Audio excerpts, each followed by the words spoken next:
Bonjour à tous, je suis Barek et bienvenue sur la tribune de Coruscant pour cette nouvelle vidéo d'Holo News, votre émission d'actualité hebdomadaire sur Star Wars. La semaine dernière, nous avons eu des nouvelles sur le film de Taika Waititi, les scripts d'Andor pourraient nous être révélés, Star Wars débarque sur Rocket League et le premier synopsis de la phase 3 de la Haute République a été révélé. D'après plusieurs sources de Deadline, le réalisateur Taika Waititi resterait très enthousiaste à propos du projet de son film Star Wars dont le tournage devrait commencer en 2024. Pendant longtemps, la rumeur voulait que le film de Waititi soit le prochain Star Wars à sortir au cinéma en 2025, mais ce sera finalement celui sur le Nouvel Ordre Jedi. Actuellement, un film inconnu est programmé pour 2027 et nous connaissons l'existence de plusieurs autres projets de films, dont Rogue Squadron de Patty Jenkins, celui sur la guerre entre la Nouvelle République et les vestiges de l'Empire de Dave Filoni, celui sur l'Aube des Jedi de James Mangold et la trilogie de Rian Johnson. Sur le podcast des Hot Mic, Jeff Schneider a révélé que le scénario du film Star Wars de Damon Lindelof mis au placard se serait déroulé 60 ans après l'ascension de Skywalker. Je cite, « Il devait s'agir d'une Rey plus âgée entraînant deux Jedi, un homme et une femme qui, je pense, auraient tous deux été de couleur. Maintenant, ils ne se sont pas adressés à cette actrice, il n'y a pas eu d'offre, mais elle était en lice, elle était la personne qui, lorsqu'ils ont établi la liste de casting, s'est dit « Oh, idéalement, c'est elle que nous voulons ». Cela ne signifie pas nécessairement que le prototype du personnage sera la personne qui obtient le rôle. Quant à l'identité de l'actrice, Schneider a révélé, mais en fait pour une Rey âgée, il pensait à Hélène Mirren. Hélène Mirren est une actrice anglaise oscarisée que l'on a récemment vue dans le film Shazam, la rage des dieux. Au final, ce film n'aura jamais eu l'occasion de sortir et ce sera celui sur Charmin Obaid Chinoy qui a été conservé, avec une Rey âgée de 15 ans de plus par rapport à l'épisode 9. D'après le journaliste Jeff Goldsmith, Tony Gilroy, le créateur d'Andor, serait en train de superviser la création d'un site internet proposant les scripts des 12 épisodes de la série, ainsi que de nombreux concept arts. Cependant, l'information reste très vague et nous ne savons pas quand ce site pourrait débarquer. Alors que le tournage de la saison 2 est toujours en cours, Tony Gilroy nous parle un peu du fonctionnement et du final de son projet dans le magazine Empire. Cette saison se déroulera sur plus de temps que la première, avec des sauts dans le temps tous les quelques épisodes, et le dernier bloc de 3 épisodes couvrira spécifiquement les 3 derniers jours avant Rogue One. Les risques que prendra cette saison sont très différents, promet Diego Luna, l'acteur de Cassian Andor. De quelle manière? Dans tous les sens, répond Gilroy. Écoutez, je n'essaie pas de faire carrière ici. Au contraire, je suis sur la pente descendante d'une longue carrière. Mais c'est une opportunité, il s'agit de 1500 pages du matériel le plus dynamique de la vie de ces gens. Nous avons réussi du premier coup et il ne faut pas relâcher la pression. Certes, nous connaissons déjà le futur de Cassian Andor et Mon Mothma, mais de nombreux autres personnages ont un avenir moins clair, comme Dedramiro, Lucen Rael ou encore Vel Sersa. La saison 2 d'Andor sortira l'année prochaine sur Disney+.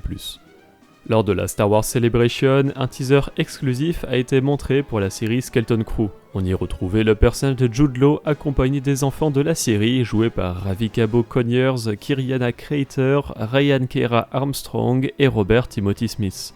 Dans le teaser, nous apprenions que les enfants partent dans un voyage suite à un imprévu et que leurs parents sont à leur recherche. Basvin Bulletin a réussi à identifier les acteurs qui jouent ses parents, Tundi Adebimpe, connu pour avoir joué dans Marriage Story, Perry Mason ou encore Spider-Man Homecoming, et Kerry Condon, connu pour Better Call Saul, 3 Billboards, Les Panneaux de la Vengeance, Ray Donovan, et elle est la voix de Friday dans plusieurs films Marvel, dont Spider-Man Homecoming également. De plus, elle a récemment reçu une nomination Academy Awards pour son rôle dans les Banshees d'Inisherin. Skeleton Crew sortira cette année sur Disney+. Plusieurs affiches des épisodes du volume 2 de la série animée Visions sont sorties durant la semaine. On retrouve ainsi l'affiche de The Spy Dancer, l'épisode du studio d'animation français La Cachette, The Bandits of Golak du studio indien 88 Pictures, The Pit des studios japonais d'Art Stagio et américains Lucasfilm, et I Am Your Mother du studio anglais Hardman. De plus, découvrez une courte vidéo sur les coulisses de la création du volume 2 de Visions, dont tous les épisodes sont disponibles sur Disney+. Le lien de la vidéo complète est disponible en description. D'après l'insider Jeff Schneider, le volume 3 de Visions serait déjà en cours de production, alors que le volume 2 vient tout juste de sortir. La source est fiable, bien qu'elle soit les seules à avoir relayé cette information pour le moment. A l'occasion du Star Wars Day, Lucasfilm Games et Psyonix ont annoncé le contenu Star Wars disponible dans le jeu vidéo Rocket League. Les joueurs peuvent obtenir de nouveaux objets à l'effigie des droïdes de la saga comme R2D2, C3PO, BB8 et K2SO.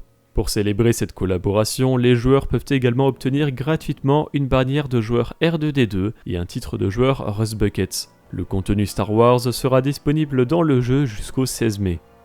Retrouvez également sur Fortnite l'événement Trouve la Force qui célèbre la prélogie avec plusieurs failles qui s'ouvrent sur l'île avec des hologrammes d'Obi-Wan Kenobi, d'Anakin Skywalker et de Darth Maul. Les joueurs peuvent entrer dans les failles et en fonction de l'entraîneur avec lequel ils interagissent, ils en ressortiront avec leur propre sabre laser bleu, vert ou rouge, ainsi qu'avec la possibilité d'utiliser l'une des nombreuses capacités de la force, notamment pousser, tirer et lancer. L'île progresse à travers les événements inspirés de la menace fantôme, l'attaque des clones et la revanche des Sith, avec des quêtes, des personnages et des interactions qui changent. Parmi les nombreux extras également prévus, retrouvez les tenues d'Anakin Skywalker et de Padmé Amidala dans la boutique d'objets, les coffres de la République abritant les blasters DC-15 et les PNJ des Clone Troopers entre autres. L'événement se déroule jusqu'au 23 mai. La bande originale complète de la Galactic Skylines est disponible sur toutes les plateformes de streaming. Il s'agit d'une radio que l'on peut écouter dans le jeu vidéo Jedi Survivor. Il y a au total 15 titres pour 56 minutes de musique. Le synopsis complet du prochain roman de Delilah S. Dawson, Inquisitor Rise of the Red Blade, a été révélé. La padawan Iskat Akari a consacré sa vie à parcourir la galaxie aux côtés de son maître, apprenant les voies de la Force pour devenir une bonne Jedi. Malgré le dévouement d'Iskat, la paix et le contrôle lui échappent, et à chaque échec, elle sent ses compagnons Jedi se méfier davantage d'elle. Déjà incertaine quant à son avenir au sein de l'ordre Jedi, Iskat est confrontée à une tragédie lorsque son maître est tué et que la guerre des clones plonge la galaxie dans le chaos. Maintenant qu'elle est générale et qu'elle contribue en première ligne à ce chaos, on lui rappelle souvent qu'elle doit faire confiance à sa formation. Ayez confiance en votre formation, ayez confiance en la sagesse du conseil, confiance en la force. Pourtant, alors que les ombres du doute s'installent, Iskat commence à poser des questions qu'aucun Jedi n'est censé poser. Des questions sur son propre passé inconnu, des questions que les maîtres Jedi considéreraient comme dangereuses. Alors que les années passent et que la guerre perdure, la foi d'Iskat pour les Jedi s'amenuise. S'il lui accordait plus de liberté, elle est certaine qu'elle pourrait faire plus pour protéger la galaxie. S'il lui confiait davantage de connaissances, elle pourrait enfin écarter les ombres qui ont commencé à la consumer. Lorsque l'ordre Jedi tombe enfin, Iskat saisit l'occasion de tracer sa propre voie. Elle embrasse le salut de l'ordre 66. En tant qu'inquisitrice, Iskat trouve la liberté dont elle a toujours rêvé, celle de questionner, de vouloir. Et à chaque coup de sa lame rouge, Iskat se rapproche de son nouveau destin dans la Force, quel qu'en soit le prix. Inquisitor Rise of the Red Blade sortira le 18 juillet en anglais.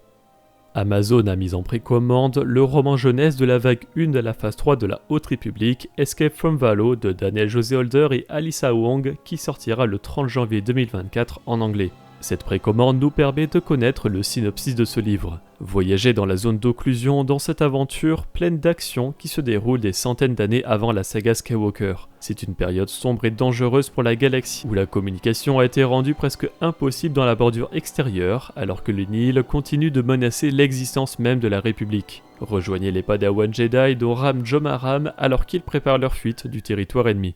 Retrouvez en description les liens pour les extraits des comics de High Republic numéro 9 et Darth Vader numéro 34.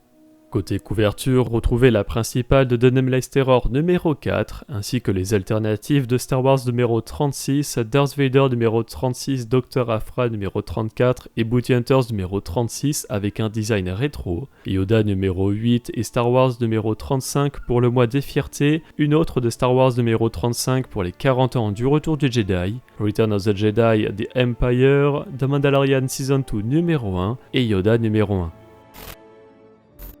La semaine dernière sont sortis sur Disney+ tous les épisodes du volume 2 de Visions, ainsi que tous les épisodes de la première saison des aventures des petits Jedi. En bonus pour le Star Wars Day est aussi disponible un court-métrage sur les Simpsons intitulé Maggie Simpson dans une galaxie lointaine très lointaine.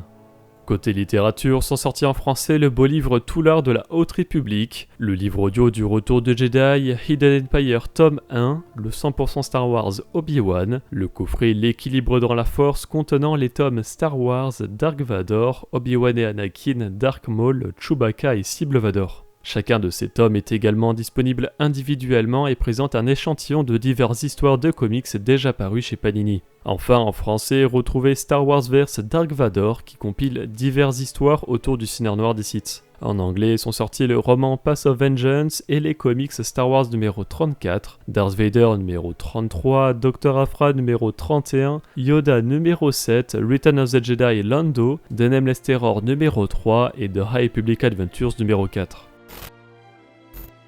La semaine dernière, nous vous avions demandé ce que vous pensiez de Jedi Survivor. 34% le préfèrent à Jedi Fallen Order, 4% préféraient tout de même son prédécesseur et seulement 1% n'a pas aimé l'expérience. Cette semaine, nous vous demandons si vous êtes intéressé par un volume 3 à Visions. Vous pouvez répondre dans l'onglet communauté de la chaîne principale. Merci d'avoir regardé cette vidéo, j'espère qu'elle vous a plu. Si c'est le cas, n'hésitez pas à laisser un like, à la partager, à vous abonner en activant les notifications si vous ne voulez pas rater les vidéos de la tribu de Coruscant. Pour être au courant de l'actualité Star Wars au quotidien, suivez-nous sur Facebook, Instagram et Twitter. Et tous les dimanches, nous débriefons de l'actualité sur Twitch lors de notre émission Là-bas dans les étoiles. A bientôt et que la force soit avec vous.